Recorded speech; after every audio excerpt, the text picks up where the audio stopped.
No, it was good to see, guys get some time together. Luka getting some minutes. I was really happy and very impressed with I saw with Marcus Smart, a guy that we know that's going to be a big part of the leadership, and unfortunately just couldn't pull it off at the end. Silly fouls, or a foul that shouldn't have been called, I don't think, but I'm glad there's no overtime. I'm glad there's no overtime, Rob. There was a small chance. Oh yeah, it was a small chance, but I was very impressed with three quarters. You think about the way they play, getting ready for the upcoming season. You got a really good team coming in here on the start of the season, so I like the way they played. There's a little things they need to fine tune. I think Ayton needs to get used to Luka. Luka needs to get used to Ayton. But everything else, Austin Reeves looked great. Gabe Vincent looked awesome. So, and Vando seems like he's moving very well. It's a lot of little things that you had to look at, a lot of nuances that you want to make sure that they're doing good. So it was a good way to go out.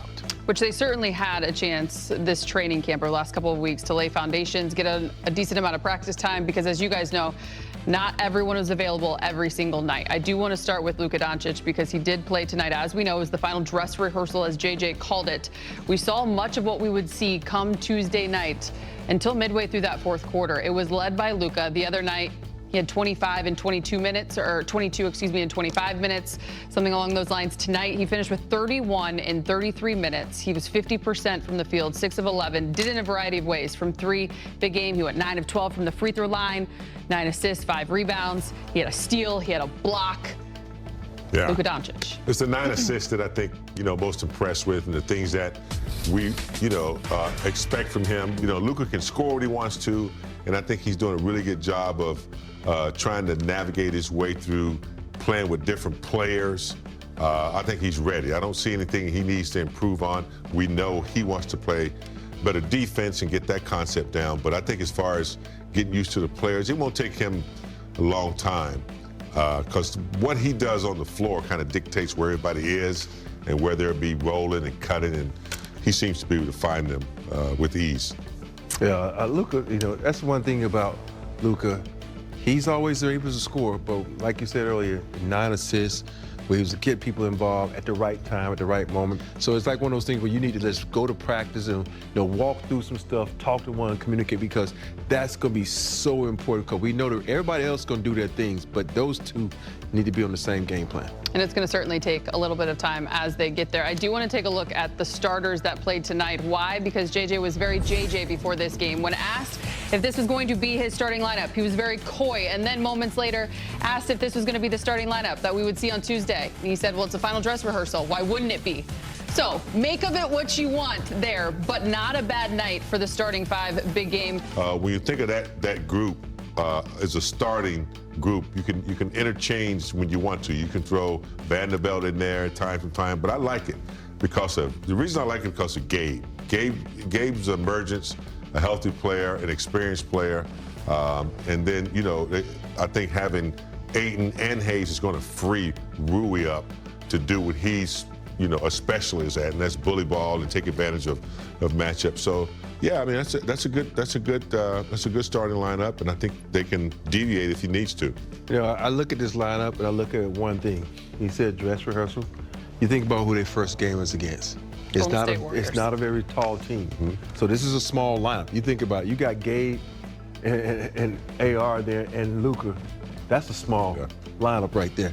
And so you're going up against one of the smallest lineups in Golden State. You think about it, they start Draymond Green at center. And Draymond Green, I stood next to him. That dude ain't about 6'6" or 6'8", Allie. He's short. And so this is a dress rehearsal for them. But the one thing that they say, you got to know when to hold them and know when to fold them. And AR needs to know when to hold them, know when to fold them. You 0 for 7. I know you're trying to shoot everything out, but this is a time where pump fake, relocate, do something. So there's little things like that they, today's player, they always think, oh, I'm going to get that next one to fall. And they get so pig-headed sometimes, bull-headed, that they want to take it. See, this is a lineup when I say, okay, Gabe is shooting the ball like that. Penetrate. Kick it to Gabe. Find someone else. So it's little things like that I want to see. They got to improve on if they want to get better and get some wins without the King, sitting on the bench. If I could carry a tune, this show is about to go off the rails. Just so you know, I caught that. I do want to talk a little bit about Marcus Smart, guys, because he started training camp dealing with that Achilles tendinopathy. He didn't play until game 3. He only played in 2 of the 6. Unlike the other night, though, where he was scoreless in 20 minutes, JJ wasn't the biggest fan of that, despite what we know he brings defensively. Rob, I'll start with you. 14 from him tonight, hit a couple of threes, just the activity. What's impressed you about Marcus? Watching him, I didn't realize his handle was that good. Yeah, overcoming the Achilles, and I think he also had like a hand injury that he's overcome. You just watch him play.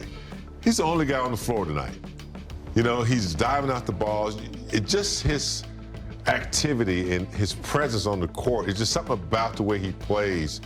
Tough every play. Defensively, he's always talking, you know, elaborating to other guys what to do. So I just love his activity. You just feel it. He's physical, and like you said, he's knocking down shots. If he's scoring, he scores off the defense, but he's knocked down the 3, and I saw him pull up and hit like a nice little 15-footer off the dribble. But his activity, it's just strong. You feel it out there. He's physical. He's bumping. He's talking, and that's what the Lakers are going to need every night. You could feel that renewed energy. He said he's like a dog with a bone hanging over him. He cannot wait to get going. He wants one more. What's that look for? Time to hear from Coach JJ Redick. He's brought to you by your Toyota dealers. JJ, what stands out the most tonight, and anything that kind of correlates with what you've seen throughout the preseason that you're thinking about before the regular season opener? The biggest thing from tonight was just our passing. 28 assists, 10 turnovers, 9 live ball or dead ball turnovers, 1 shot clock violation. The reality is we should have about 35 assists. We've got to figure out our lobs, and then we had a couple of Harlem Globetrotter plays when the simple play was right there. But we had multiple possessions where everybody touched it. We created multiple advantages, got good shots, some of which we didn't make. But I liked our offensive flow and execution for most of the game. Not a great defensive start, but there were some really good things in the second, third quarter. I challenged the guys to be into the basketball more.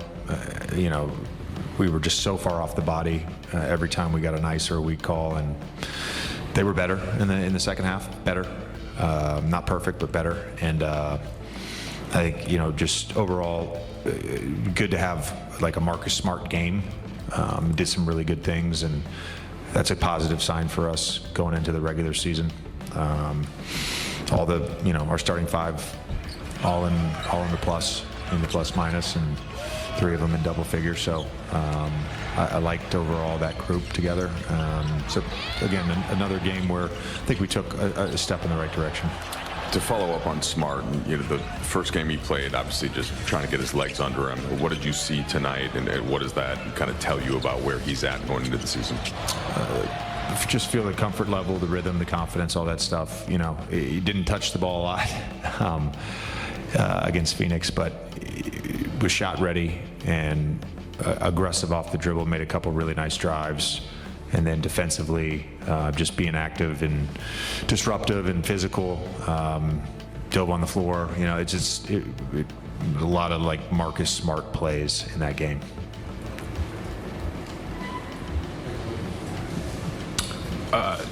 You mentioned, so even I think Mike during halftime, you guys would have had 72 points. If you guys are able to connect with your lobs, you mentioned lobs in your opening comments. Just what goes into having, good or proper lob synergy? Concentration plus control.